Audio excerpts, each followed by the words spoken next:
Janet Kuypers. Keeps raining, be a stormtrooper. I'm trying, honestly, I am. Yeah. And you can't make tomorrow, can you? Because you've got other things on. I'm worrying about John. Yeah. It's way down. That's You're so tall.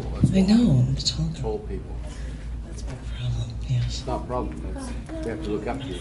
Yeah, well, John's on me first, so don't even. Sorry. Sorry.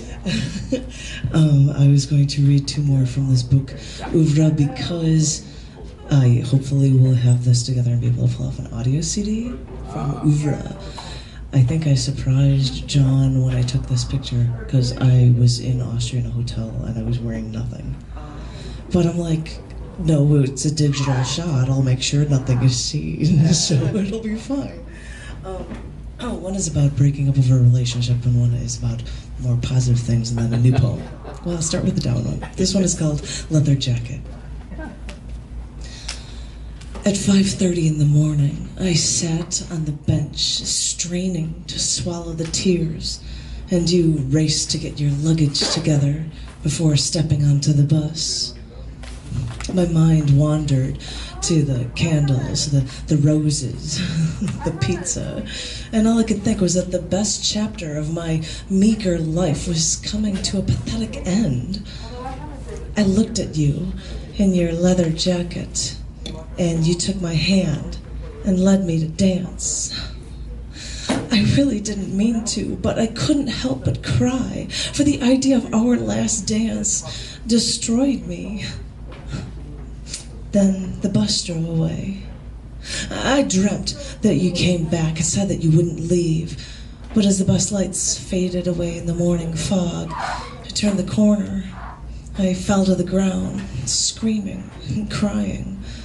I had no one to blame but circumstance, and I just couldn't fathom going on.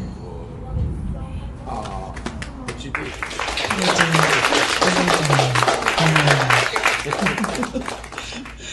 I dealt with a lot worse since then, trust me. This one's a more upbeat. This one's a short one called The Joshua Tree. The Joshua Tree is a tree with long branches said to point toward the Promised Land. You remind me of the Joshua Tree because you help me and lead me in the right direction. Oh, nice. That's,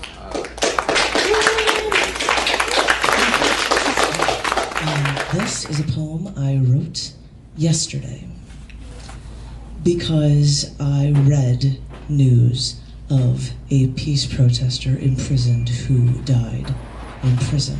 Nobel Prize winner. And yes, oh yes, Dave. I'll tell you more about it in this poem. And I said I have to do this and talk about this for the peace show, and I will be performing it then.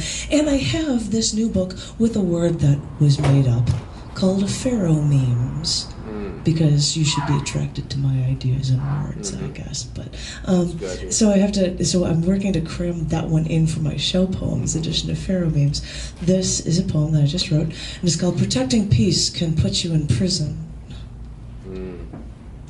The first Nobel Peace Prize was granted in 1901. The first Nobel Peace Laureate to die in prison was Karl von Ossietzky, detained by Nazi Germany. He died in prison in 1938. But there's a new death. Do not fret, because it seems that peace can be squashed in any millennia. Do you remember the Tiananmen Square riots back in 1989? Or at least the iconic photo of a student in front of a tank? Well, the students didn't battle the Chinese government on their own and win. They had help from Liu Xiaobo, a man for peace, was revered for his work. But the Chinese government stopped him in 2008 because he was drafting and promoting a manifesto promoting peaceful political change. And for this, the Chinese government imprisoned him for subversion. Yes, subversion. This man was sentenced to 11 years in prison, and it was while in prison that he was granted the Nobel Peace Prize.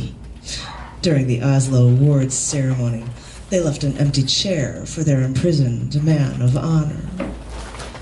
And now the Chinese government bears responsibility more than for the imprisoning of a Nobel Peace Laureate who only promoted peaceful politics, but for failure to properly diagnose and treat his ailments. Because on 7/13, the imprisoned Peace Prize winner died in detention of liver cancer at age 61.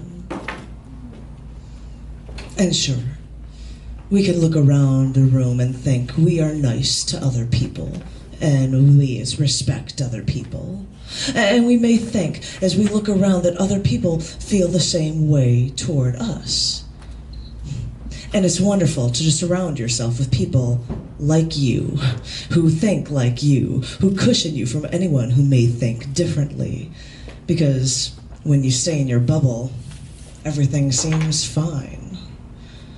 But it's only when we see those who choose to fight, those who are trounced upon and downtrodden only because they support a peaceful coexistence, that staying with supporters is seldom the solution.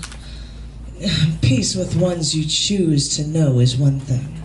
Peace with a mortal enemy is another, when others decide that you were at fault for some unknown reason.